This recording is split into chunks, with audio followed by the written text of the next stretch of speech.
whiter than snow, kept, ever kept, neath the life-giving flow, cleansed from all passion, self-seeking and pride, washed in the fountain of Calvary's tide.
Haleluya, puji Tuhan. Senang bisa bertemu kembali pada saat ini kita bisa belajar kembali kebenaran firman Tuhan. Bapak Ibu, Saudara-saudara yang saya kasih dalam Tuhan Yesus Kristus, semua anggota Gereja Baptis Indonesia Setia Bakti, semua anggota KPW Gereja Baptis Indonesia Setia Bakti, kita berjumpa lagi. Dan pada hari ini atau saat ini kita akan belajar firman Tuhan dan dengan judul hidup orang yang mengenal Allah. Hidup orang yang mengenal Allah versus dengan hidup orang yang tidak mengenal Allah.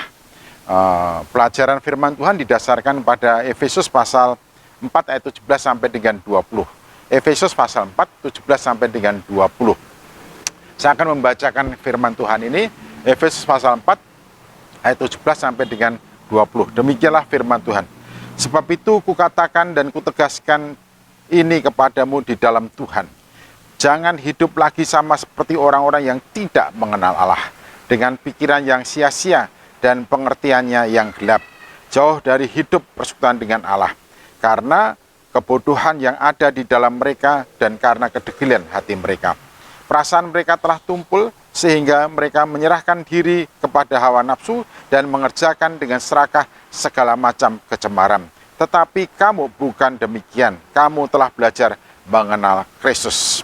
Kamu telah belajar mengenal Kristus. Nah, pada kesempatan yang indah ini, kita akan belajar berkenaan dengan ciri hidup orang-orang yang tidak mengenal Kristus dibandingkan dengan orang-orang yang mengenal Kristus. Mari kita berdoa.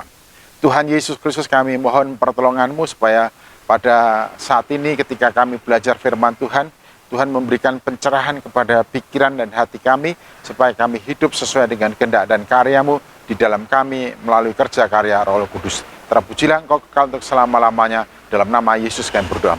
Amin. Paulus sungguh-sungguh mengasihi dan memperhatikan jemaat di Efesus. Demikian juga ia mengasihi dan memperhatikan kehidupan setiap orang percaya. Tuhan Yesus sangat mengasihi kita, dan Tuhan Yesus mempunyai rencana yang indah kepada kita dalam hidup kita, supaya kita menjadi pribadi-pribadi yang luar biasa di hadapan sesama manusia, menjadi berkat bagi sesama manusia, dan juga hidup bagi kemuliaan namanya. Nah, pada kesempatan ini Paulus memberikan peringatan dan sekaligus memberikan pengajaran kepada orang-orang Efesus supaya mereka hidup selayaknya sebagai orang yang mengenal Kristus, bukan orang-orang yang tidak mengenal Kristus. Nah, ada 3 hal penting yang kita pelajari pada kesempatan indah ini. Yang pertama, tak hidup dengan pikiran yang sia-sia. Orang yang mengenal Kristus tidak akan hidup dengan pikiran yang sia-sia. Ini artinya orang yang hidup dengan pikiran yang sia-sia adalah orang yang tidak mengenal Kristus.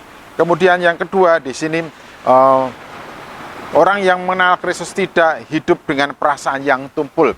Orang yang tidak mengenal Kristus berarti hidup dengan perasaan yang tumpul.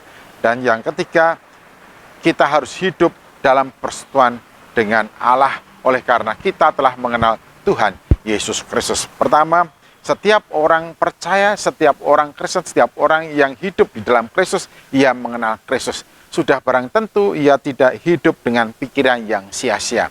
Namun orang-orang yang tidak mengenal Kristus, tidak mengenal Allah, tidak memiliki persekutuan dengan Kristus, mereka hidup dengan pikiran yang sia-sia. Nah, marilah kita perhatikan di sini bagaimana seseorang itu hidup dengan pikiran yang sia-sia. Di dalam Efesus pasal 4 mulai ayat 17 dikatakan demikian. Sebab itu kukatakan dan kutegaskan ini kepadamu di dalam Tuhan. Kukatakan dan kutegaskan ini di dalam Tuhan. Artinya memang ini betul-betul hal yang sangat penting dan urgen untuk diketahui oleh semua orang percaya. Khususnya dalam suratnya ini adalah orang-orang percaya di Efesus. Dikatakan apa yang diingatkan oleh Paulus kepada orang-orang percaya di Efesus. Jangan hidup lagi sama seperti orang-orang yang tidak mengenal Allah. Berarti sebelumnya mereka hidup sebagai orang-orang yang tidak mengenal Allah. Hidup mereka sama seperti orang-orang yang tidak mengenal Allah. Lalu bagaimana macam hidup orang yang tidak mengenal Allah itu? Orang yang tidak mengenal Allah hidup dengan pikiran sia-sia. Orang yang tidak mengenal Allah hidup dengan pikiran yang sia-sia. Hidup dengan pengertian yang gelap. Hidup jauh dari persekutuan dengan Allah. Karena kebodohan yang ada di dalam mereka dan karena kedegilan hati mereka. Jadi kedegilan dan kebodohan hati mereka itu yang menyebabkan mereka hidup dengan pikiran yang sia-sia, hidup dengan pengertian yang gelap.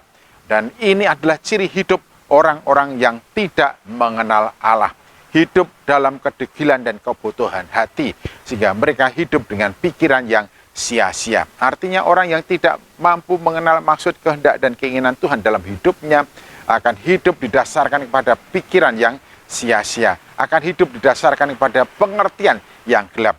Lalu bagaimana hidup dengan pikiran yang sia-sia? Dikatakan bahwa kalau pikiranmu menyebabkan engkau jauh daripada Allah, itu berarti pikiran yang sia-sia. Kalau pikiranmu menyebabkan engkau menjauhkan diri dari persekutuan dengan Allah, itu berarti pikiran yang sia-sia. Kalau pikiranmu menyebabkan engkau menjauhkan diri dari pertemuan-pertemuan ibadah, itu berarti pikiran yang sia-sia.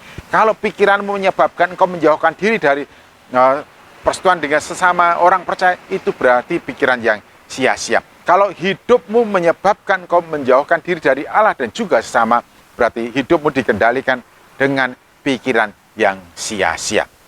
Mengapa seseorang memiliki pikiran yang sia-sia? Oleh karena hatinya dikuasai oleh kebodohan dan kedegilan, kekerasan hati, menyebabkan orang itu tidak terbuka dengan dan terhadap maksud Allah dalam hidupnya, tetapi terbuka terhadap keinginan dunia, terbuka terhadap maksud-maksud dunia, terbuka terhadap godaan-godaan yang ditebarkan oleh dunia. Sehingga oleh karena hati mereka terbuka terhadap dunia ini, pikiran mereka menjadi sia-sia, pengertian mereka adalah gelap, yang menyebabkan mereka jauh daripada Allah dan juga jauh daripada sesamanya. Oleh karena itu, di sini diperingatkan oleh Rasul Paulus kepada kita semua, janganlah engkau hidup sebagai orang yang tidak mengenal Allah, yaitu orang yang hidup didasarkan pikiran yang sia-sia. Sekalipun secara argumentatif ini sangat logis untuk layak dilakukan oleh orang pada umumnya, tetapi kalau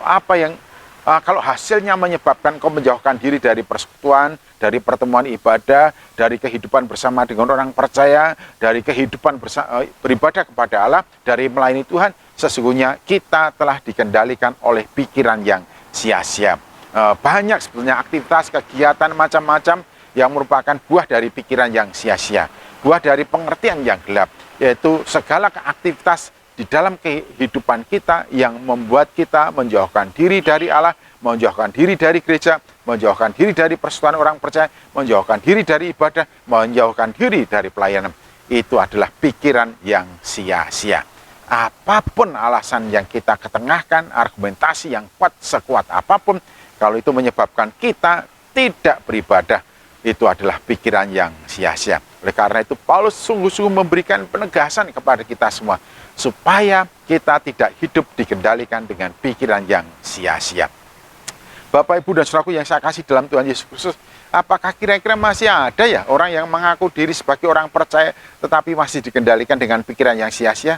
Saya kira kita masing-masing yang bisa menilai diri sendiri. Kalau sampai saat ini dan detik ini kita mempunyai alasan-alasan yang menurut kita masuk akal dan itu dapat diterima, tapi hasilnya adalah menyebabkan kita menjauhkan diri dari pertemuan ibadah, menjauhkan diri dari persekutuan dengan orang percaya, menjauhkan diri dari kehidupan ibadah terhadap Allah, sebetulnya itu adalah pikiran yang sia-sia, dikendalikan oleh pengertian yang gelap.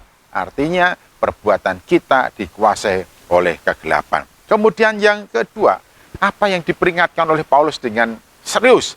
Karena kutegaskan, di sini katakan Paulus berkata itu sampai kutegaskan di sini, kutegaskan kepada kita di dalam Tuhan, kukatakan dan kutegaskan kepadamu di dalam Tuhan. Ini artinya betul-betul menjadi peringatan kepada kita semuanya. Hal yang kedua adalah supaya kita tidak hidup dikendalikan oleh perasaan yang tumpul. Jangan sampai kita hidup dikendalikan oleh perasaan yang tumpul. Hanya orang-orang yang hidup tanpa mengenal Allah, tidak mengenal Allah, yang hidupnya akan dikendalikan oleh perasaan yang tumpul. Rasul Paulus memberikan penjelasan bahwa orang yang tumpul perasaannya akan menyerahkan diri kepada hawa nafsu. Perasaan mereka telah tumpul sehingga mereka menyerahkan diri kepada hawa nafsu, mengerjakan dengan serakah segala macam kecemaran. Ingat ini, mengerjakan dengan serakah. Yang dikerjakan apa? Segala kecemaran. Jadi kalau seseorang melakukan dengan serakah segala kecemaran, sebetulnya orang itu sedang dikendalikan oleh perasaan yang tumpul. Ia tidak mampu merasakan bahwa Allah itu ada. Allah itu hadir, Allah itu tidak jauh daripadanya, sehingga dengan begitu antusiasnya melakukan hal-hal yang tidak benar, yaitu hal-hal yang cemar, hal-hal yang tidak diperkenan oleh Allah. Siapakah orang-orang yang dikendalikan dengan perasaan yang tumpul? Di sini katakan orang-orang yang menyerahkan diri kepada hawa nafsu. Orang-orang yang menyerahkan diri kepada hawa nafsu adalah orang-orang yang hidup dikendalikan oleh perasaan yang tumpul. Tidak sedikit orang yang memboroskan uangnya, memboroskan waktunya, meninggalkan rumah tangganya, meninggalkan istrinya, meninggalkan suaminya, sekedar untuk selingkuh dengan pilnya, dengan willnya. Ini sebenarnya adalah orang yang dikendalikan oleh perasaan yang tumpul. Kalau hanya oleh karena kesukaan, kenikmatan yang sementara, kemudian melakukan perselingkuhan, meninggalkan istrinya, meninggalkan suaminya, meninggalkan keluarganya, ini adalah bukti menunjukkan bahwa orang itu dikendalikan oleh perasaan yang tumpul. Orang yang dikendalikan oleh perasaan yang tumpul, orang itu dengan mudah menyerahkan dirinya kepada hawa nafsu. Bapak, Ibu, dan saudaraku yang saya kasih dalam Tuhan Yesus Kristus, memang nafsu menjadi bagian yang tidak dipisahkan dari hidup kita sebagai manusia di dalam dunia ini. Tapi bukan berarti nafsu tidak bisa dikendalikan. Orang yang tidak mengendalikan nafsu, justru dikendalikan oleh nafsu, sesungguhnya adalah orang yang hidup di bawah kuasa perasaan yang tumpul. Kita bisa menengok ke kiri, ke kanan, di sekitar kita, dalam lingkungan pergaulan kita, lingkungan pekerjaan kita, dan dalam masyarakat kita. Kita bisa melihat di sana orang-orang yang sangat tampan, orang yang sangat ganteng, orang yang atletis, orang yang betul-betul mempesona. Dan kita juga bisa menemukan di sana orang-orang yang cantik, orang-orang yang seksi, dan sebagainya. Dan orang yang dikendalikan oleh perasaan yang tumpul akan mudah terbakar nafsunya oleh karena apa yang dilihatnya itu. Tetapi setiap orang yang memiliki persekutuan dengan Tuhan Yesus Kristus mampu mengendalikan perasaannya, mampu mengendalikan dirinya, mampu mengendalikan emosinya, mampu mengendalikan nafsunya, dan menyerahkan seluruh hidupnya bagi hormat, puji, dan kemuliaan nama Tuhan Yesus Kristus. Haleluya, puji Tuhan. Bapak, Ibu, dan saudara-saudaraku sudah memiliki persekutuan dengan Kristus, sudah mengenal Allah di dalam Tuhan Yesus Kristus, jadi tidak akan pernah dikendalikan oleh perasaan yang tumpul. Dan perasaan yang tumpul ini juga menyebabkan seseorang tidak mempunyai kepekaan terhadap kebutuhan sesama, menyebabkan seseorang tidak ada pedulian terhadap kepentingan dan kebutuhan sesama. Orang ini acuh tak acuh terhadap sesama, padahal sesama membutuhkan pertolongan dan bisa memberikan, tetapi ia tidak melakukannya.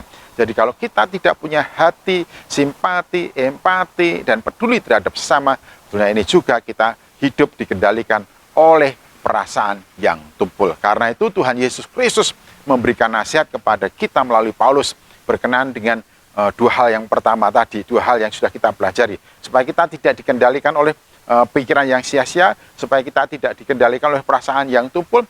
Maka Tuhan Yesus Kristus melalui Paulus memerintahkan kepada kita supaya kita menaruh pikiran dan perasaanmu yang terdapat juga di dalam Tuhan Yesus Kristus dalam hidupmu bersama, sehingga persekutuanmu dengan Allah, persekutuanmu dengan sesama tidak dibatalkan atau tidak dirusakkan.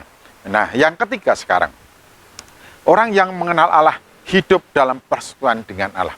Orang yang mengenal Allah di dalam Kristus hidup dalam persekutuan dengan Allah, hidup dalam persekutuan dengan Yesus Kristus. Saya ingin mengingatkan hal ini berkali-kali, dan saya tidak bosan-bosannya mengingatkan. Barang siapa tinggal di dalam aku dan firmanku tinggal di dalam dia, bukan saja mintalah apa saja, tapi orang yang tinggal di dalam Kristus, dan Kristus tinggal di dalam dia dan firman-Nya di dalam dia, maka orang ini akan berbuah banyak. Orang yang hidup dalam persekutuan yang indah dengan Allah di dalam nama Yesus Kristus, orang ini akan menjadi orang yang produktif sebagai orang Kristen. Buah hidup kekristenannya akan nyata, dirasakan dalam kehidupan bersama dengan sesama, dan juga ia sendiri merasakan damai sejahtera dalam setiap kali dia membangun ibadahnya dan melakukan tugas pelayanannya di dalam kehidupan bergereja. Pelayanan apapun yang dilakukan akan selalu menghasilkan damai sejahtera di dalam hatinya, karena orang ini hidup dalam persekutuan dengan Allah dan firman-Nya hidup di dalam dirinya sendiri. Yang dikatakan oleh Yohanes, kutipan dari Tuhan Yesus Kristus, Yohanes pasal 14 ayat 21, barang siapa memegang perintahku dan melakukannya, dialah yang mengasihi aku. Barang siapa mengasihi aku, ia akan dikasihi oleh Bapakku, dan aku akan mengasihi dia dan menyatakan diriku kepadanya. Jadi kalau kita hidup dalam persoalan yang indah dengan Allah, kita akan merasakan kehadiran Kristus dalam kehidupan kita sehari-hari. Ada pepatah mengatakan, tidak dikenal, tidak disayang. Secara umum pepatah ini telah diakui kebenarannya, sehingga pepatah ini sering menjadi kata-kata pengantar ketika seseorang memperkenalkan dirinya. Benar apa yang dinyatakan oleh Paulus, bahwa orang yang tidak mengenal Allah akan hidup jauh dari persekutuan dengan Allah. Dan sebaliknya, orang yang mengenal Allah akan hidup dalam persekutuan dengan Allah. Kalau orang itu tidak mengenal Kristus, ia akan jauh dari Kristus. Tapi orang yang mengenal Kristus, ia akan hidup dalam persekutuan dengan Tuhan Yesus Kristus. Jadi kita mengetahui bahwa mengapa Rasul Paulus memberikan suatu peringatan kepada jemaat supaya mereka tidak lagi hidup seperti orang-orang yang tidak mengenal Allah. Supaya kita hidup sebagai orang Kristen yang produktif. Supaya hidup kita menjadi berkat bagi sesama, supaya ibadah kita dan pelayanan kita kepada Allah mendatangkan damai sejahtera. Dan supaya kita tidak lagi hidup dikendalikan oleh pikiran yang sia-sia, oleh perasaan yang tumpul, yang hanya akan menjauhkan diri kita dari Allah dan juga terhadap sesama. Haleluya, puji Tuhan. Ini adalah pelajaran sangat berharga bagi kita semuanya, supaya kita hidup benar di hadapan Allah oleh karena kita memiliki persekutuan yang indah dengan Tuhan kita, Yesus Kristus. Semoga kebenaran firman Tuhan ini selalu mengevaluasi, mengoreksi kita, sehingga ada pertobatan, ada pembaharuan dalam hidup kita, dan pola hidup yang benar selalu tertanam dalam diri kita. Di dalam nama Tuhan kita, Yesus Kristus. Mari kita berdoa. Ya Tuhan Yesus Kristus, hamba mengucap syukur oleh karena hari ini dengan tegas kami memperoleh peringatan supaya kami tidak hidup sebagai orang yang tidak mengenal Allah.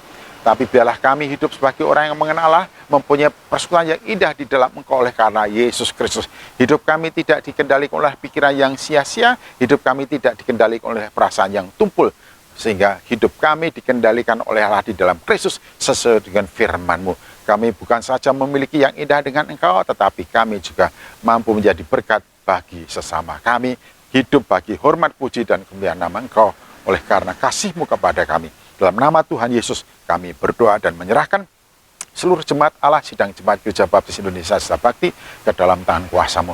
Biar mereka memiliki kepedulian terhadap sesama, mereka juga menikmati ibadahnya terhadap Engkau, karena mereka hidup dalam persekutuan yang indah dengan Tuhan Yesus Kristus.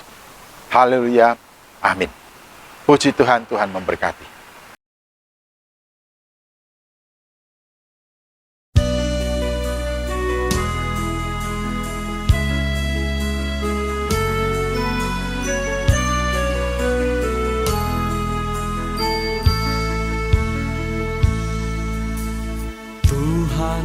Ku mau menyenangkan-Mu, Tuhan, bentuklah hati ini jadi bejana untuk hormat-Mu, cemerlang bagai emas murni. Tuhan, ku serahkan hatiku, semua ku berikan padamu. Kuduskan hingga tulus selalu, agar aku menyenangkan-Mu, menyenangkan-Mu, senangkan-Mu. Hanya itu kerinduanku, menyenangkan-Mu, senangkan-Mu. Hanya itu kerinduanku.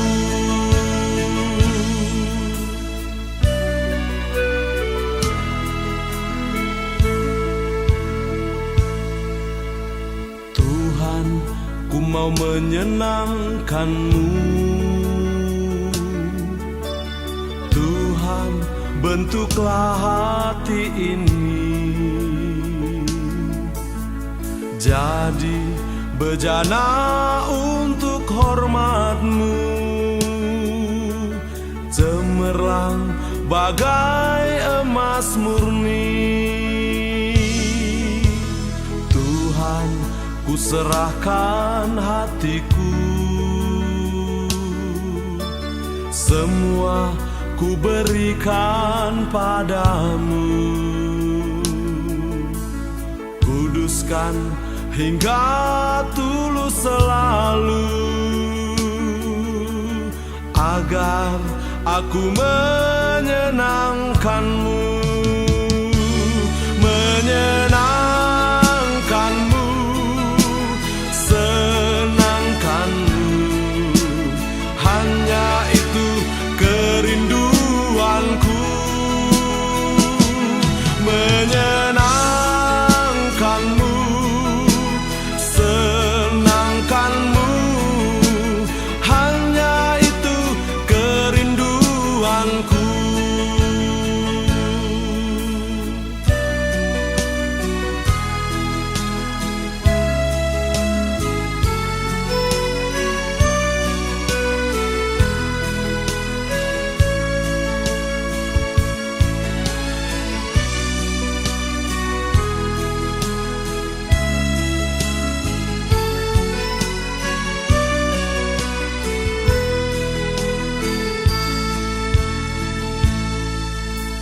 Tuhan, ku mau menyenangkan-Mu. Tuhan, bentuklah hati ini jadi bejana untuk hormat-Mu, cemerlang bagai emas murni. Tuhan, ku serahkan hatiku, semua ku berikan padamu. Kuduskan hingga tulus selalu, agar aku menyenangkan-Mu,